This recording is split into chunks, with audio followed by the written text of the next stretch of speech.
संविधान को बताना है, अपने हक के लिए, अपने बच्चों के हक के लिए, शिक्षा के लिए, स्वास्थ्य के लिए, अपने हक और अधिकार के लिए संविधान को बचाना है।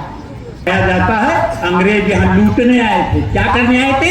लूटने आए थे। डिवाइड एंड रूल किया। अरे भाई, जिस देश में 30% कोई स्त्री शिक्षा नहीं पा सकती थी, ये कानून था 2200 साल पहले का। पार्टी के लोग हैं, ये मूल निवासी समाज जो है, इसको पढ़ने का अधिकार नहीं था। निवासी समाज के मूल निवासी समाज है क्या? मूल निवासी समाज है क्या, मेरे को बताइए। जिन मां सावित्रीबाई फूले, जो कि देश की, जो कि भारत देश की पहली शिक्षित महिला है, पहली शिक्षित महिला है और पहली शिक्षित शिक्षिका है, महिला शिक्षिका है। विष्णु बघेल जी, बहुत जबरदस्त वक्ता है। आप सभी भी रखिए, ये हमारा दिन है, संविधान कार्यक्रम दिन है और लोग आप कहीं जाइएगा मत और अपने स्थान पे बैठे रहिए। बहुत सुंदर वक्ता रायपुर से आपके बीच, एक बार जोरदार ताली बजाइए उनके लिए। और आप सभी को, सभी के लिए, जितने भी हमारे सगाजन एसोसिएशन है, हार बना हुआ है, तो सबका हार करके भगवतो अरहतो सम्मा संबुद्धस्स। सबसे पहले मैं एक बुद्धा पिता च एक बुद्धा अनागता, मैं तमाम सारे भारत में पैदा और विश्व में पैदा हुए बुद्ध को प्रणाम करता हूँ। ये हमारे बुढ़ादेव हैं। बुद्ध कौन है? बुद्ध हमारे बुढ़ादेव हैं और मैं बुढ़ादेवों को प्रणाम करता हूँ। और बुढ़ादेव में बाबा साहब अम्बेडकर, जयपाल मुंडा जी, ये तमाम सारे हमारे बुढ़ादेव यहाँ पर फोटो लगा हुआ है। इन सबको अपनी बात कहने से पहले मैं सबको प्रणाम करता हूँ। और मेरा ये बिल्कुल मानना है कि जो समाज, मैं अपना थोड़ा सा परिचय दे दूं। आज संविधान दिवस के अवसर पर बाबा साहब सेवा संस्थान और मूल निवासी समाज द्वारा कोंडागांव जिला द्वारा ये बनिया गांव के मैदान में आज संविधान दिवस का आयोजन किया गया है। इस आयोजन में उपस्थित मंच पे विराजमान मेरे साथ चल कर आए साथी भंजन एडवोकेट भंजन जांगड़े जी, संजय बोरकर जी, हमें साथ लेकर आए मुकेश मार्कंडे जी और तमाम सारे पदाधिकारीगण और छोटे छोटे स्कूल के बच्चों। साथियों, आज संविधान दिवस है।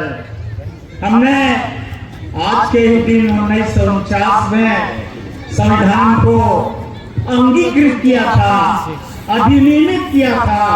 संविधान है क्या? संविधान वो नियम है जिसका पालन इस देश का हर एक नागरिक करता है, हर एक नागरिक को करना चाहिए। और क्या है उसका मूल मंत्र? 4 है समता। समता, सब में बराबरी होनी चाहिए, समानता। और क्या है प्रस्तावना जो लिखा है संविधान का, वो क्या है? हमारे पूर्वजों ने 75 साल पहले एक सपना देखा था। सपना देखा था कि हमें कैसा भारत चाहिए, कैसा भारत का निर्माण हमको करना है। तो कैसा भारत?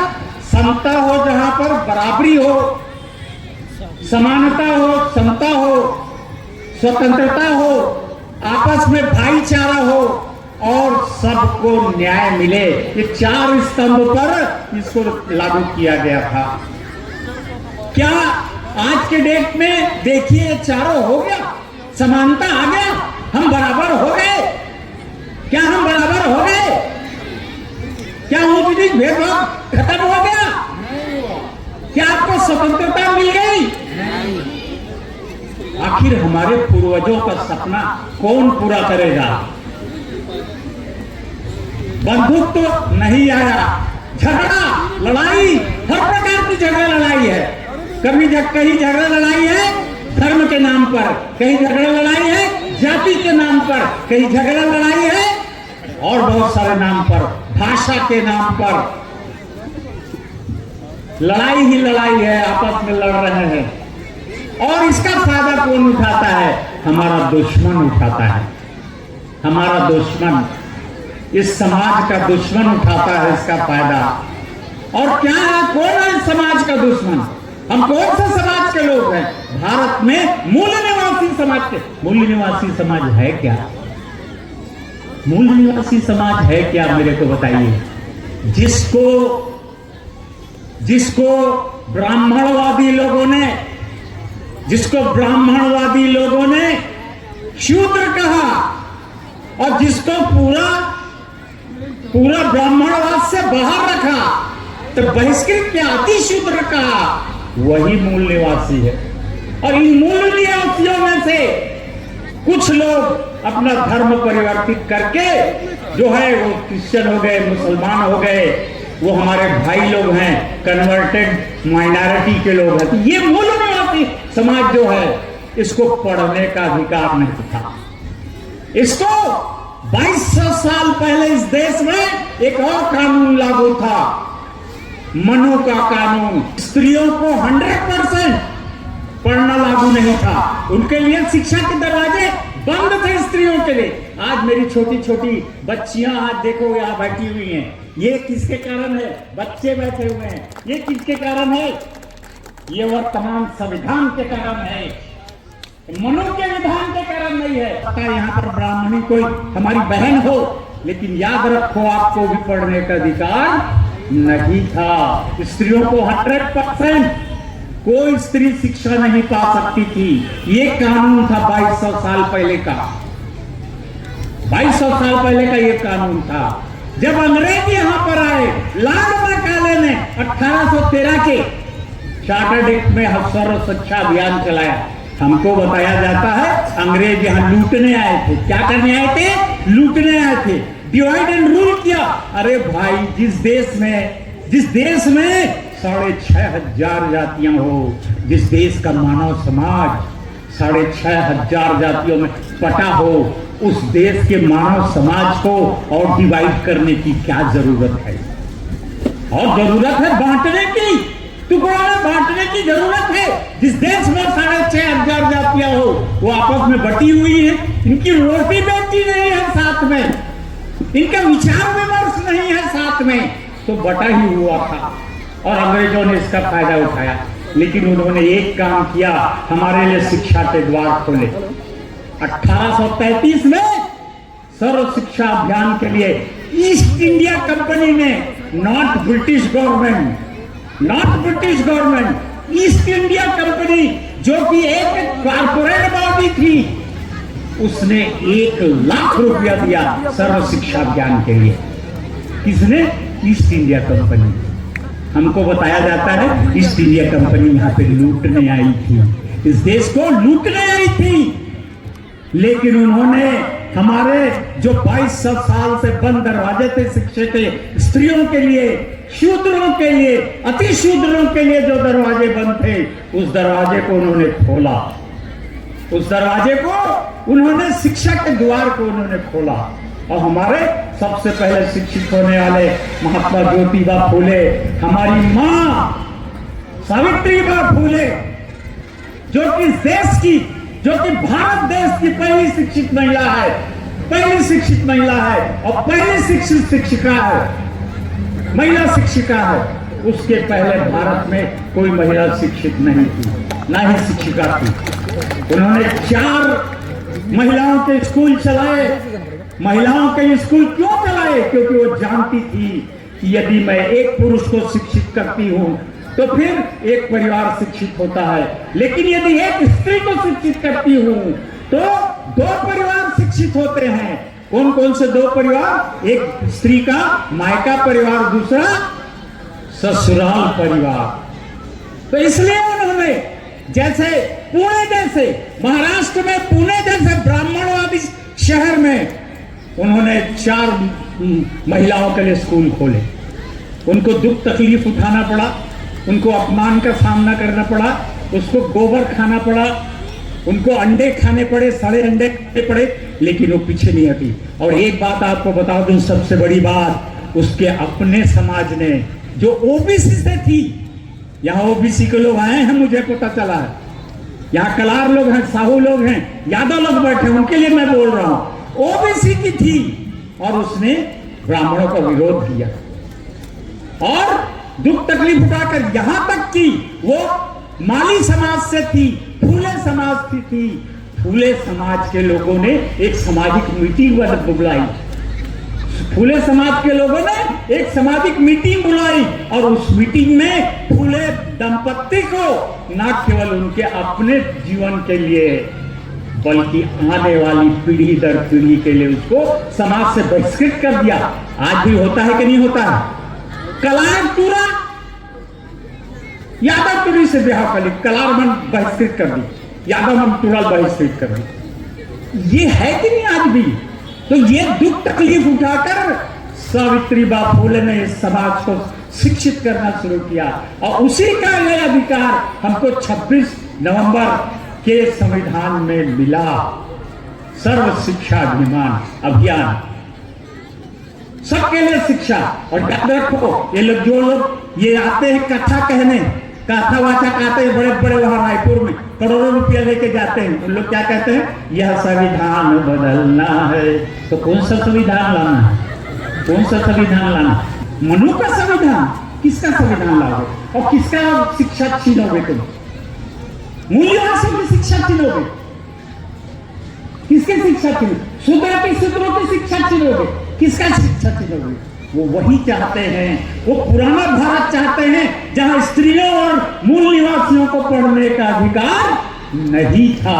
वही चाहते हैं। हमारे बच्चे पढ़ लिख के, थोड़े बहुत पढ़ लिख के अब आगे बढ़ रहे हैं, अपने अधिकार के बारे में जानने लग रहे हैं, तो ये कह रहे हैं कि अभी वो बनना, हिंदू राष्ट्र बनाना है।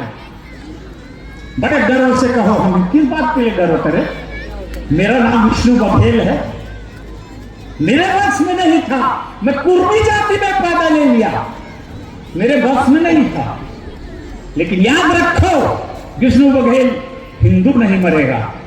मैं अपने आप को हिंदू नहीं मानता। किस बात के लिए हिंदू?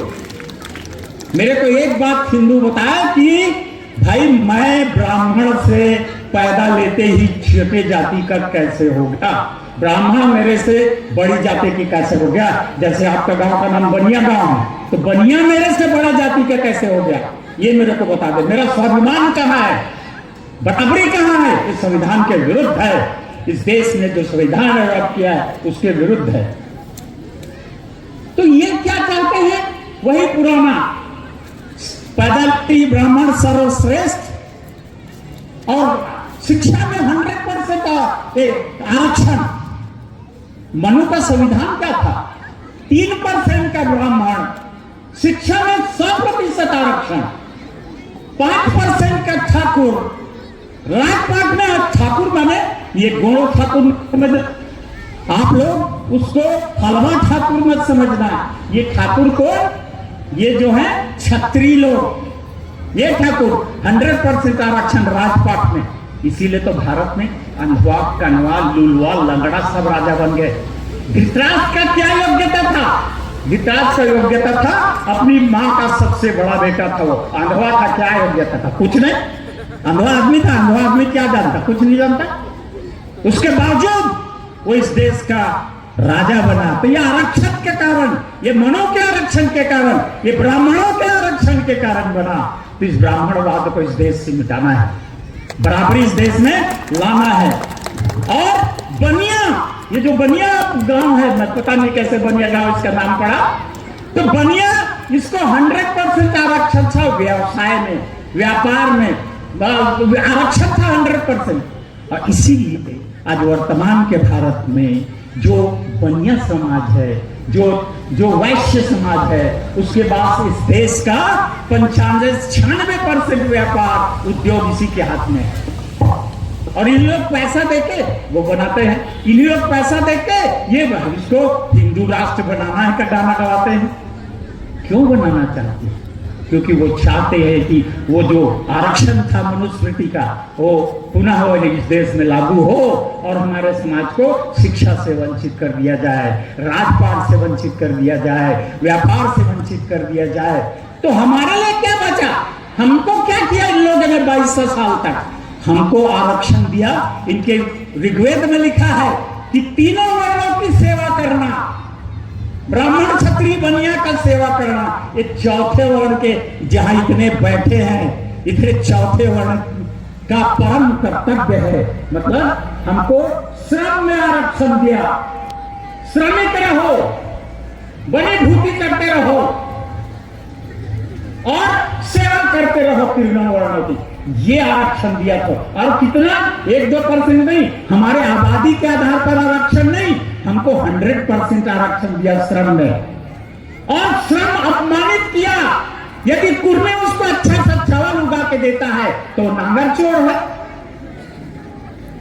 यदि तेली उसको अच्छा तेल निकाल के देता है तो वो उसको मुख देखने से दिन भर खराब हो जाता है कि नहीं? ये किया। और आज भी आजादी के संविधान को अडॉप्ट करने के बाद आज भी इस देश में वो मनु का 2 प्रकार का संविधान लागू है। आपको बता दूं, 2 प्रकार का संविधान लागू है। एक मनु का संविधान और दूसरा है बाबा साहब और संविधान सभा का संविधान। तो क्या चाहते हैं इन लोग? क्या चाहते हैं? स्पष्ट इन लोग चाहते हैं कि मनु का संविधान फिर से आए। क्या आप चाहेंगे कि मनु का संविधान फिर से आए? नहीं, बिल्कुल नहीं। क्या आप चाहते हैं? नहीं। आदिवासी समाज के लोग इतने लोग हो, हमारा मुख्यमंत्री कहता है आदिवासी हिंदू है। क्या यहां पर बैठे आदिवासी सहमत हैं? नहीं। क्या आप लोग हिंदू हो? नहीं। हमारा तो देवता बूढ़ा देवता कहां से हिंदू हो गया? क्या उच्च नीच भेदभाव में आदिवासी समाज विश्वास करता है? नहीं करता। तो मेरे कहने का मतलब यह है कि ये संविधान और इसको बचाना है। यदि ये छिन गया तो याद रखिए फिर से हमारे बच्चों को पढ़ने का अधिकार नहीं रहेगा, फिर से हमारे बच्चों को आगे बढ़ने का अधिकार नहीं रहेगा, फिर से हमको व्यापार करने का अधिकार नहीं रहेगा, फिर से हमको राजा बनने का अधिकार नहीं रहेगा। और ऐसा क्यों कर रहे हैं? ऐसा क्यों कर पाते हैं? वो इसलिए कर पाते हैं क्योंकि वो सत्ता में काबिज हैं, क्योंकि वो राजा महाराजा हैं। माने वर्तमान राजा महाराजा कौन है? चीफ मिनिस्टर और प्रधानमंत्री, ये वर्तमान राजा महाराजा है। और ये चाहते हैं कि इनका जो आरक्षण है, माने जो राजा महाराजा बने हुए हैं वो बने रहे, है ना? तभी तो ये लोग कहते हैं कि हम 2047 तक हमारा राज रहेगा। और इनके प्रकार हम राज को हड़प लेते हैं। SIR चल रहा है, SIR चल रहा है कि नहीं? वोटर लिस्ट में नाम जोड़ रहे हैं कि नहीं? अभी परीक्षण चल रहा है कि नहीं? इंटेंसिव है परीक्षण चल रहा है कि नहीं? क्या है वो? हमारे लोगों को वोट के अधिकार से वंचित करने का एक तो षड्यंत्र है इनका। बिहार जीत लिया इन्होंने 65 लाख वोट काट के। अब इनका अगला टारगेट बंगाल है। उसके बाद सारा देश रहेगा 2029 में, और सारे देश में यदि जीत गए लोग तो याद रखो मनुस्मृति को लागू करेंगे। ये तो कम हो गया। अभी इन लोग कहते हैं हम 400 सीट जीतेंगे लोकसभा के, और यदि 400 सीट आप उनको जिता देते तो याद रखो अभी लागू हो जाता मनुस्मृति। तो इसलिए हमको संविधान को बताना है, अपने हक के लिए, अपने बच्चों के हक के लिए, शिक्षा के लिए, स्वास्थ्य के लिए, अपने हक और अधिकार के लिए संविधान को बचाना है। और बाबा साहब और उनके साथियों ने, है ना, जयपाल मुंडा जी और तमाम सारे लोग, इसमें SD सिंह चौरसिया भी थे, OBC समाज के, पनवड़िया समाज से थे। इन सारे लोगों ने तय किया है कि इस देश के प्रत्येक नागरिक को एक वोट का अधिकार रहेगा। क्या तय किया है? आप वोट डालते हो कि नहीं? एक आदमी का एक वोट, और एक वोट का एक कीमत। चाहे राजा हो चाहे रंग, चाहे राजा हो चाहे रंग, चाहे रानी हो चाहे मेहतरानी, सबके वोट की कीमत एक है। और इसी वोट से आपको अपना किस्मत बदलना है।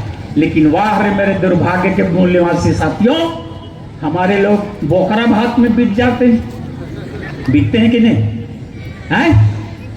एक तो चेप्टी बीत जाते हैं। चेप्टी बढ़ता कि नहीं बढ़ता?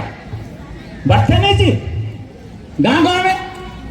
हाँ तो कहा बाबा साहब ने जब संविधान को सौंपा संविधान सभा के अध्यक्ष राजेंद्र प्रसाद को, तो मुस्कुरा रहे थे। राजेंद्र प्रसाद ने कहा, बाबा साहब मेरी जिंदगी में मैंने आपको मुस्कुराते हुए नहीं देखा, आज कैसे मुस्कुरा रहे हैं? बाबा साहब ने कहा कि मैं एक ऐसा मंत्र देके जा रहा हूं अपने लोगों को, एक वोट का अधिकार, यही समानता का अधिकार है। और इसको समझ लेंगे, यदि ये मेरा समाज इसको समझ लिया तो उस दिन उसके सारे समस्याओं का हल इसी से निकलने वाला है, इसी से उसके सारे समस्याओं का हल निकलने वाला है। लेकिन वाह रे मेरा समाज बिछिया में, लुगरा पोलखर में, बोकरा भात में, चेप्टी में, चेप्टी जानते हो नहीं हैं? कौन कौन बेचे हो हेल तेला बताओ। अरे भाई ओकर मन का वोट नहीं है तो मन हमार कथा थे। उनका है कितना वोट? ब्राह्मण ठाकुर बनिया तीनों को मिला दो तो 100 में 15 वोट है उनके पास। तब वोट नहीं है तो ये 85 वालों के पास वोट चुराने आते हैं और उससे पैसा देके कैसे भी करके। अभी जैसे बिहार का चुनाव हुआ, सभी महिलाओं के अकाउंट में 10,000 रुपया डाल दिया। चुनाव चल ही रहा है और महिलाओं को 10,000 रुपया मिल रहा है। तो उनके पास वोट नहीं है तो किसका वोट चुराएंगे? हमारे मूल निवासी समाज का वोट चुराएंगे। और वही काम वो कर रहे हैं। हमारे वोट से हमारे प्रधानमंत्री और मुख्यमंत्री बन रहे हैं और हमारे पर अन्याय अत्याचार कर रहे हैं। जल जंगल जमीन आपकी नहीं है। अब आदिवासी साथियों क्या समझते हैं? अब ये बस्तर में क्या चल रहा है? क्या चल रहा है? तड़ी पार जो इस देश का गृह मंत्री है वो क्या चला रहा है बस्तर में? अभी किसको वो एनकाउंटर में मारा? फर्जी एनकाउंटर हिलवा। तो ये नक्सली बता करके नक्सलियों को तो मार रहे हैं। विचारधारा की लड़ाई है, हम उनके विचारधारा के साथ नहीं है। लेकिन ये जो अत्याचार हो रहा है क्यों हो रहा है? क्यों उनको मारा जा रहा है? अडानी को पूरा बस्तर को सौंपना है। क्या करना है? हसदेव को 3.5 लाख पेड़ काट दिया अडानी। हसदेव कहाँ है जी? छत्तीसगढ़ में है कि उत्तर प्रदेश में? छत्तीसगढ़ के सरगुजा, जो कि एक वो भी आदिवासी बहुल जिला है, छत्तीसगढ़ के सरगुजा में हसदेव जंगल है जहां पर हाथियों का बसाया था। आज हाथी गांव गांव में वहां घूम रहे हैं क्योंकि 3.5 लाख पेड़ उन्होंने काट दिए। क्यों? क्योंकि कोयला निकालना है वहां से। आप जाओ रेलवे में, वहां देखो बिलासपुर जो रेलवे है ना, south eastern central railway Bilaspur, वहां से जितने रेट निकलते हैं वो सब किसके निकलते हैं? अडानी के।